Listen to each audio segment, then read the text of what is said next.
Hello and welcome to Education World's latest endeavor, the Edu Leader Speak series.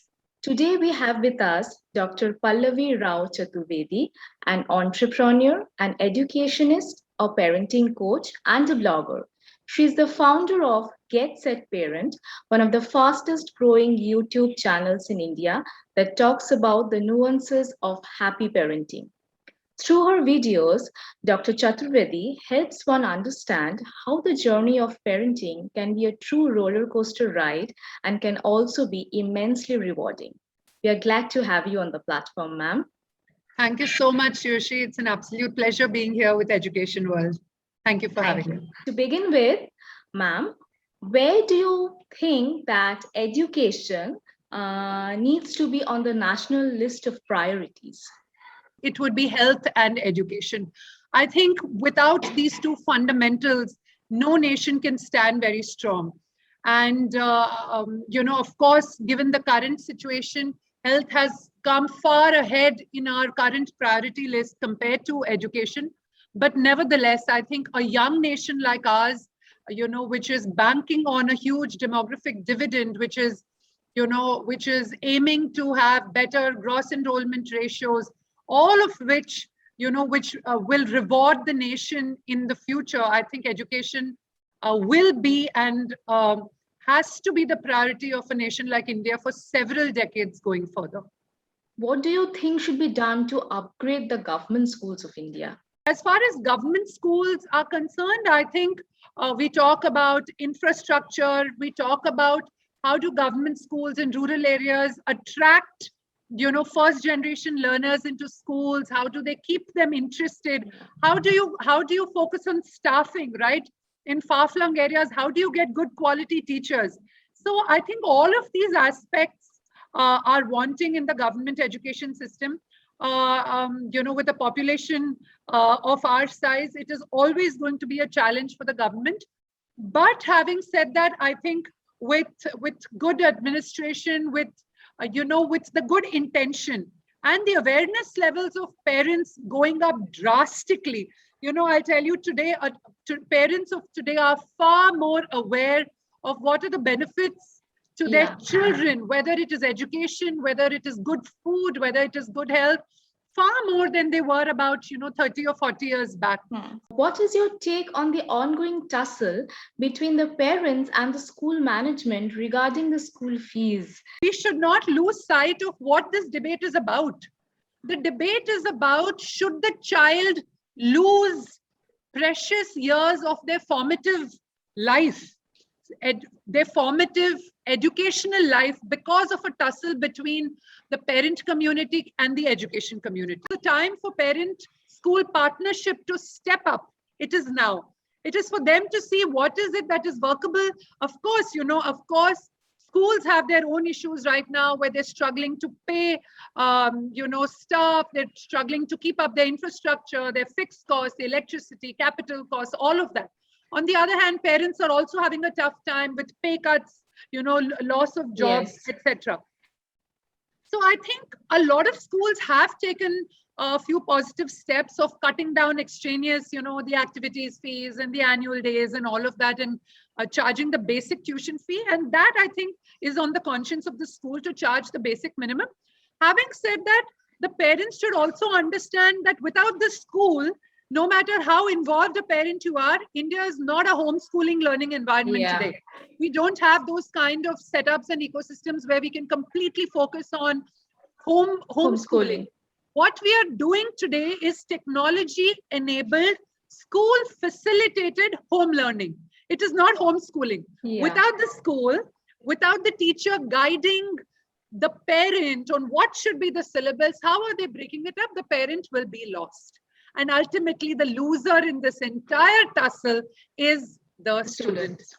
Education sector has been put through a roller coaster ride, as we all know, over the past 2 years because of the pandemic. So what is your 3-point prescription to revitalize the Indian K-12 education post-pandemic? There are severe mental anxieties the child has gone through. Today, there's no family in India where a child has not lost some grandparent, some parent, some relative, some friend, some uncle. to see this kind of, bloodshed at such an early age, it makes permanent changes in your mind. There are insecurities at levels that children are not even able to communicate. So I think dealing with sensitivity, empathy, making sure schools have enough, counselors, therapists to deal with the comeback of the child into the classroom and to go easy on them. I think that would be the first and most important aspect that we look at. Because without the mind of the child in place, everything else is a frill. The second thing is that whatever online learning has been happening, we all know that it is probably 60 to 70% of a normal, regular year that the child would have had the child gone to school, right? So there is a certain loss of learning which is happening every year. So schools will have to work towards how do you bridge this learning gap.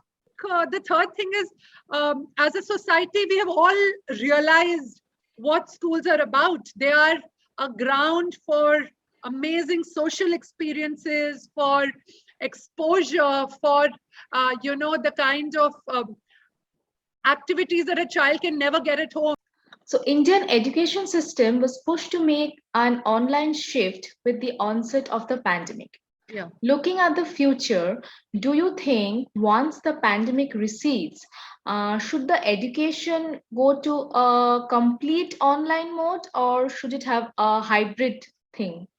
For concept building, for doubt clearing, for extracurricular activities, for hands-on learning, schools are a must. So I think the smart boards and the smart schools will try to harness equal powers of technology and the school mode or the offline mode, physical presence.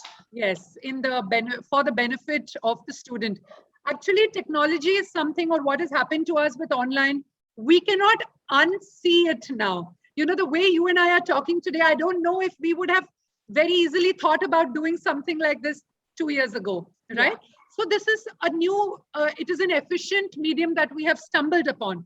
So I think efficiency should be retained, and what cannot be online should definitely be taken offline. Who are in their budding stage, like who didn't even go to their schools, they have started online classes in front of their laptops with their parents beside them.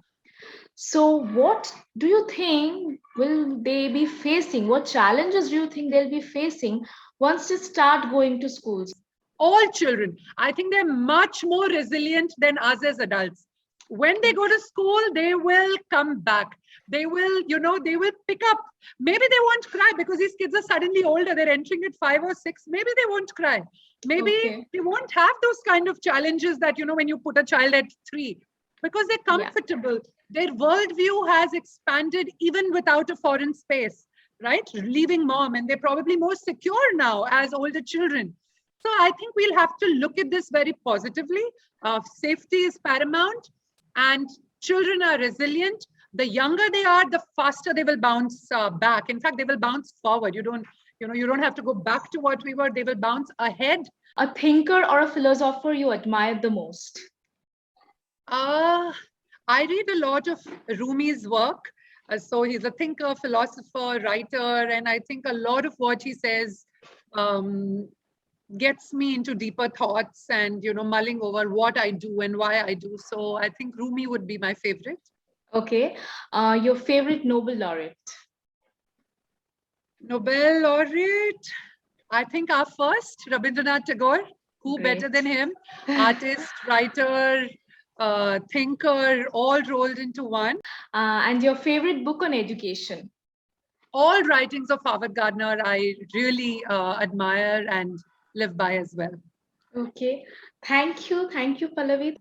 Thank you, Shreyoshi. I had a wonderful time with you, and I want to congratulate Education World for keeping the conversations around education, around keeping the debate on, because thoughts come when we debate and when we look at different perspectives. So congratulations to the complete EW team as well. Thank you so much. Thank you.